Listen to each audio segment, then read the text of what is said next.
आज भी जिंदा है और इंशाअल्लाह जब तक अहले सुन्नत जिंदा रहेगी। गौसे आजम के मानने वाले और उनकी यादें, बोलो जिंदा है कि नहीं है? मानने वाले जिंदा है, उनकी यादें जिंदा रहेगी। क़यामत तक मानने वाले जिंदा है, उनकी यादें जिंदा रहेगी। अब 900 बरस हो गए, तब भी आज हम 11वीं मना रहे हैं। क्यों? अल्लाह वालों ने अल्लाह को याद रखा, इसलिए अल्लाह ने उन्हें याद रखा है। उन्होंने कभी अल्लाह को नहीं बुलाया। गौर से सुनिएगा, वल्लज़ीन यबीतून लिरब्बिहिम सुज्जदम व क़ियामा। अल्लाह वालों की शान ये है कि दिन गुजरता है अल्लाह अल्लाह करते हुए, रात गुजरती है सजदा करते, क़याम करते, रुकू करते, सुजूद करते, नवाफिल पढ़ते, अल्लाह अल्लाह करते। वक्त गुजरता है, वो अल्लाह के हो गए। याद रखो, अल्लाह उनका हो गया है। वो खुदा के हो गए, सारी खुदाई उनकी हो गई, जमाना उनका हो गया। आज हम उन्हें इसीलिए याद करते हैं कि अल्लाह को उन्होंने हमेशा याद रखा। हमने किसे याद किया? अपने अल्लाह ही को भूल गए। हमें अल्लाह याद नहीं रहा। हमें तो नाच गाने तमाशे याद है, दुनियावी है, दुनियावी महफिलें याद है, दुनियावी नाच गाने याद है, अल्लाह याद नहीं आता हमें। सुनिएगा, अल्लाह के हुए, अल्लाह उनका हुआ। जब मांगा अल्लाह से तब दिया अल्लाह ने, जैसे मांगा वैसे दिया, और जब मांगा तब अता किया अल्लाह ने। ये उनकी शान रही औलिया अल्लाह की, उनकी शान को कोई कम नहीं कर सकता। याद रखो, तुम काश खुदा के हो जाओ, अपनी जबानों को हम पाक कर लें, साफ कर लें, अल्लाह अल्लाह कर लें, अल्हम्दुलिल्लाह पढ़ लें, उसकी तस्बीह बोल लें, उसका नाम ले लें, जबान पाक रहेंगी। जब मांगेंगे अल्लाह से तब अता करेगा, यानी जो मांगेंगे अता करेगा। हमारी दुआएं कबूल इसलिए नहीं होती कि जबानों पे गाने हैं, जबानों पे हमारे जबानों पे गालियां हैं, जबानों पे फोश है, जबानों पे। फिर चाय ले आए बेटा है, अब कुछ देर में पिला दी। यार इतनी जल्दी जल्दी चाय पिलाते रहोगे तो फिर क्या होगा? यानी तकरीर कैसे होगी? है ये कोई नाक थोड़ी पड़ी जा रही है कि आंखें बंद करके पढ़ते रहे।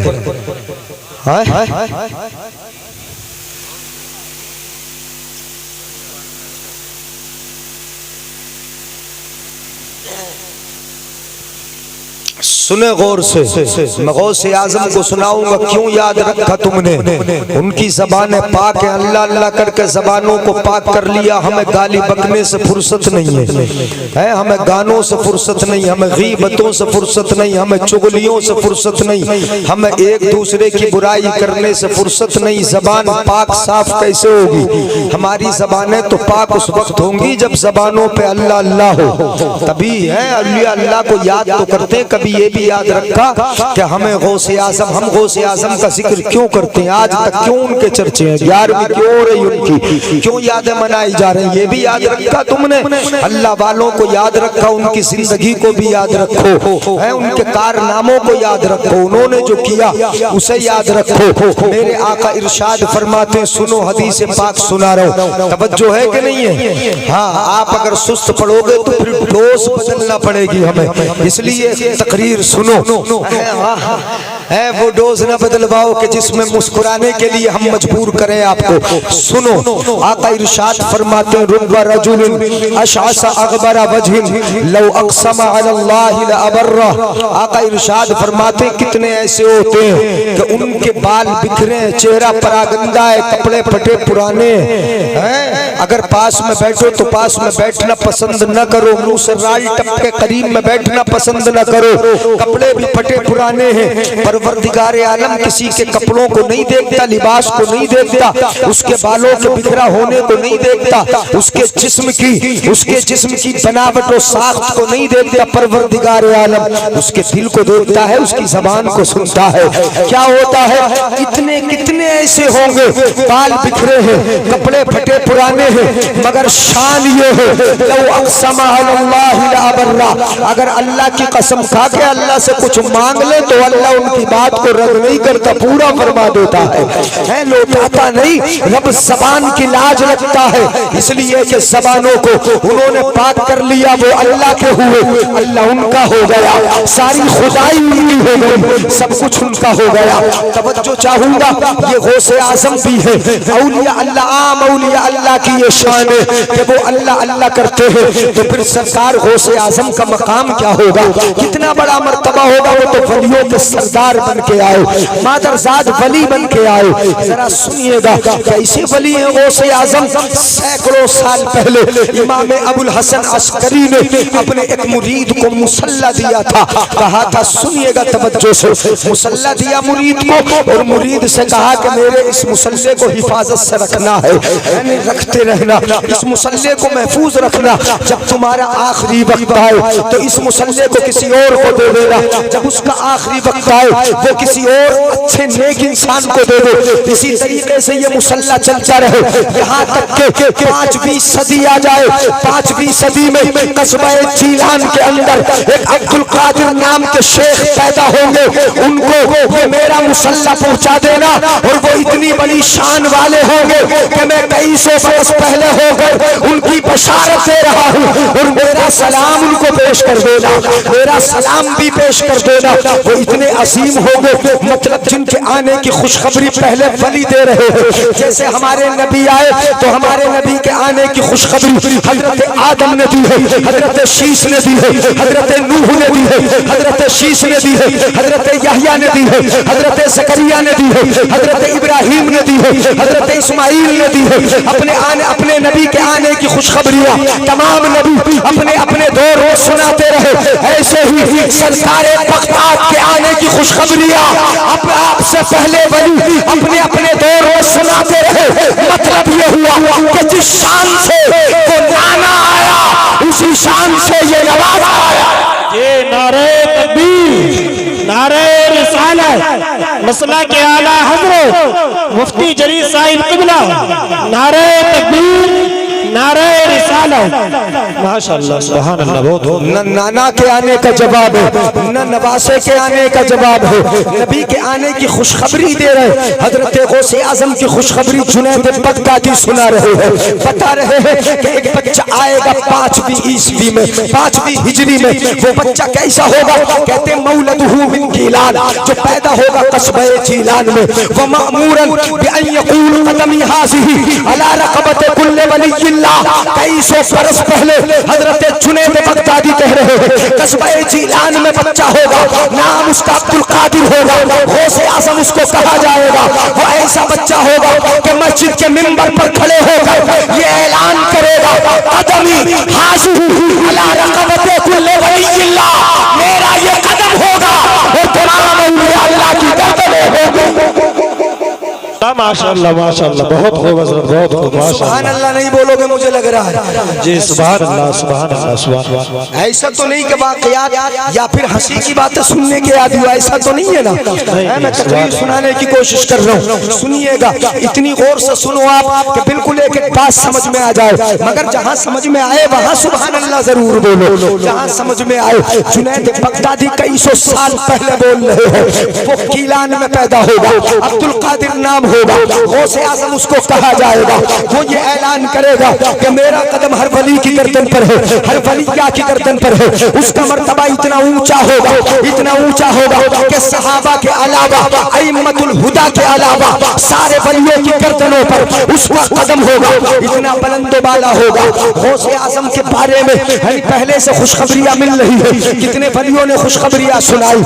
लेकिन कस्बे जीलान के अंदर जब गौसे आजम पैदा हुए, वो रात आई कि जिस रात में गौसे आजम को पैदा होना है, तो एक रात वो हमें भी याद आई कि जिस रात नबी तशरीफ लाए थे। परवरदिगार आलम ने फरिश्तों से कहा था, इफ्तहू अबवाब अस्समाई कुल्लहा व अबवाबल जनानी कुल्लहा, ऐ फरिश्तों आसमानों के दरवाजे खोल दो, मेरा महबूब आ रहा है। सुभान अल्लाह सुभान हाँ, अल्लाह बोलो जरा इधर वाले भी बोलो सुभान अल्लाह। हाँ, थोड़ा एहसास दिलाओ, फिर जैसा चाहोगे वैसी तकरीर होगी। क्या कहा परवरदिगार आलम ने फरिश्तों से, आसमानों के दरवाजे खोल दो, मेरा महबूब आ रहा है। जन्नतों के दरवाजे खोल दो, मेरा महबूब आ रहा है। तमाम फरिश्तों इकट्ठे हो जाओ, मेरा महबूब आ रहा है। आमिना के घर की तरफ चले जाओ, उसी घर में मेरा महबूब आ रहा है। मतलब ये हुआ कि जब नबी की पैदाइश हो रही है, फरिश्ते जमा हो रहे हैं, फरिश्ते इकट्ठा हो रहे हैं, फरिश्ते आमिना के घर आ रहे हैं, जन्नती हूरें आ रही है, जन्नती औरतें आ रही है। और कस्बाए चीलान में जब गौसे आजम पैदा हो रहे हैं तो गौसे आजम के मकान में, उनके वालिद के मकान में कौन आ रहा है मैं बताऊं? नबी की पैदाइश पर फरिश्ते आए, जन्नती हूरें आई, लेकिन गौसे आजम जब पैदा हुए तो सिर्फ फरिश्ते ही नहीं, खुद इमामुल अंबिया आए और उनके साथ तमाम अंबिया। नारे तकबीर, नारे रिसालत, मसला के आला हजरत मुफ्ती जलीस अहमद साहिब क़िबला, नारे तकबीर, नारे रिसालत। बहुत खूब माशाअल्लाह, बहुत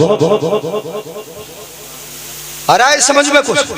जल्दी की वजह से निकल तो नहीं रहा। सुनिएगा, नबी आए, नबी आए, नबी के साथ दूसरे नबी आए। कहाँ आए? मैं बता रहा हूँ किस जगह पर आए। गौसे आजम के वालिद नाम है सैयद मूसा और कुन्नियत है अबू साले और लक़ब है जंगी दोस्त। सैयद मूसा फरमा रहे हैं कि मैं अपने घर में था जिस रात में मेरा लाल अब्दुल कादिर पैदा हुआ। मैं अपने घर में था, अपनी आंखों से मुशाहदा कर रहा था कि मेरे घर में मुस्तफा जाने रहमत तशरीफ ला चुके हैं, मेरा घर नूर से मामूर हो चुका है। मैं अपनी आंखों से देख रहा हूँ मदीने वाले आका मेरे घर आ गए हैं, उनके साथ दूसरे नबी भी आए हैं, उनके साथ सहाबा की जमात भी आई है, उनके साथ बहुत सारे वली आए हैं। मेरा घर नूर से मामूर है। आ गए हैं मुस्तफा और आने के बाद क्या कहते हैं गौसे आजम के वालिद से? क्या बोलते हैं गौसे आजम के बाप से?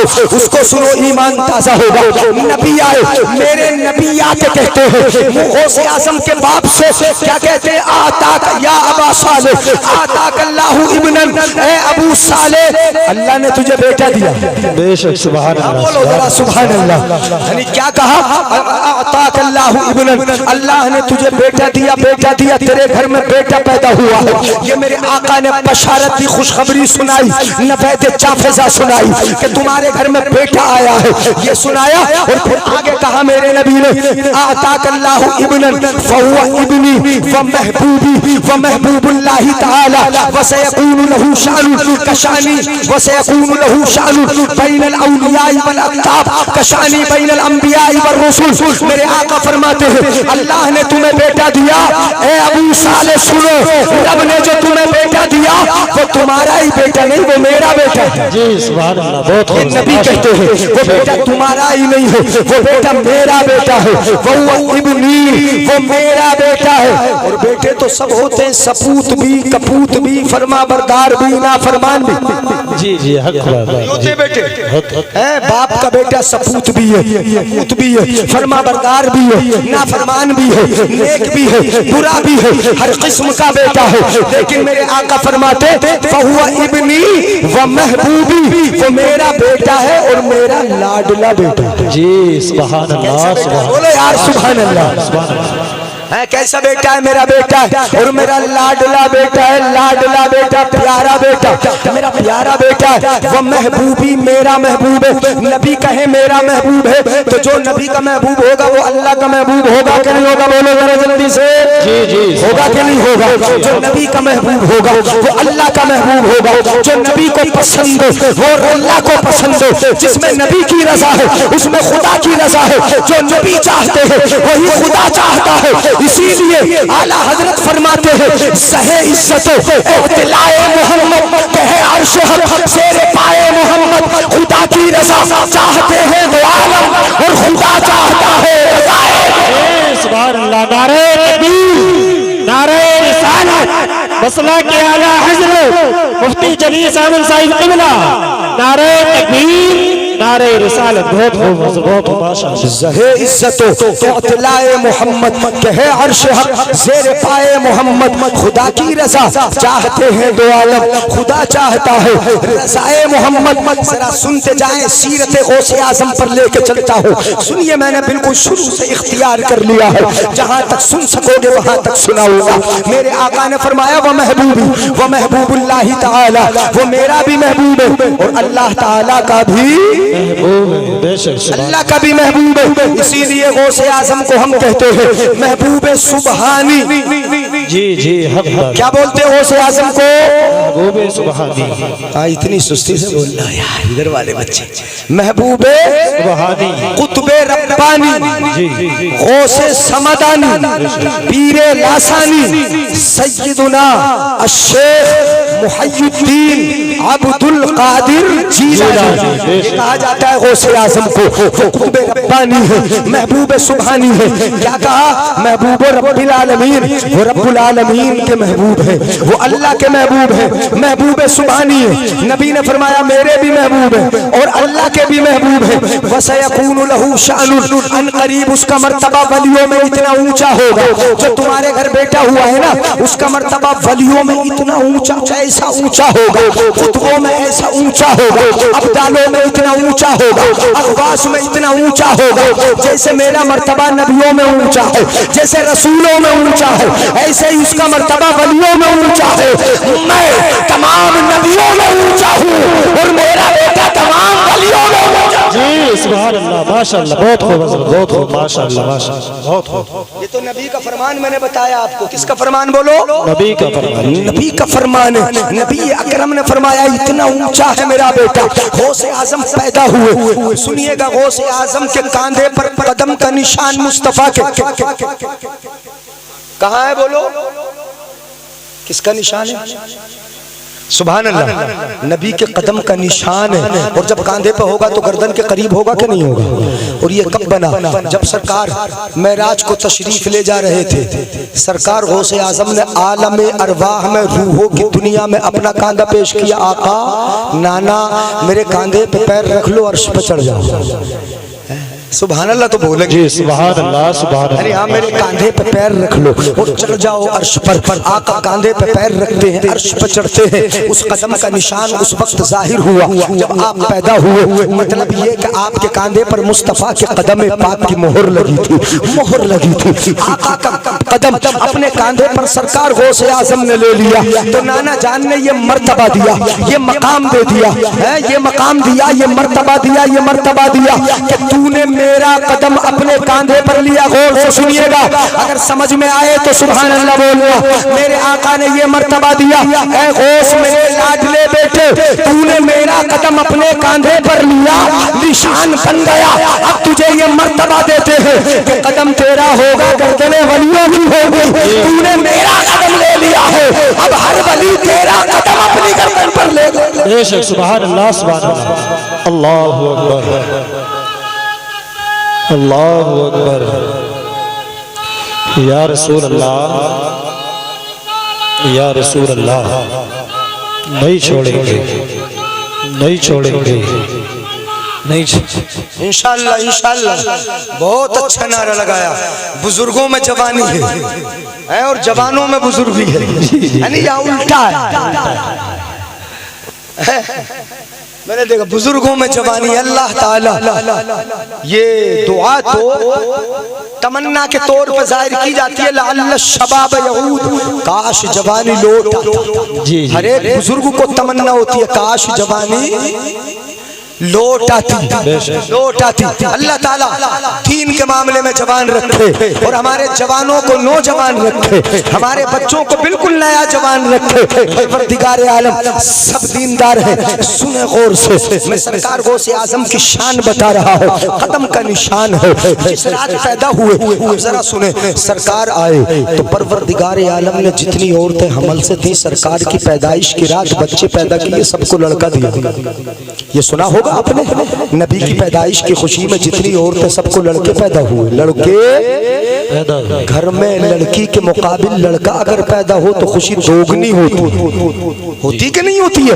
अगर लड़की पैदा हो तो अम्मी का ही मुंह बिसर जा, अगर है नहीं, हाँ पैदाइश तो हो रही, बच्चा तो आ रहा है, खुशी तो है, मगर खुशी आधी हो जाती है, दादी का मुंह अलग बिगड़ जाता है, दादा अलग बिगड़ जाते हैं, घर वालों का माहौल बिगड़ जाता है, बिगड़े हुए चेहरे से बताते हैं लड़की पैदा हुई है। अगर लड़का पैदा हो जाए तो खुशी दोबाला हो जाती है, दो तरह की खुशी, एक तो पैदाइश नया आया है, मेहमान आया, दूसरे लड़के की शक्ल में आया है। परवरदिगार आलम को ये मंजूर न था कि मेरा महबूब आए और आंखें खुश हो लो, नहीं, परवरदिगार आलम ने महबूब की पैदाइश के मौके पर तमाम औरतों को लड़के दिए ताकि उनकी खुशी डबल रहे और खुश होने का मौका मिल जाए।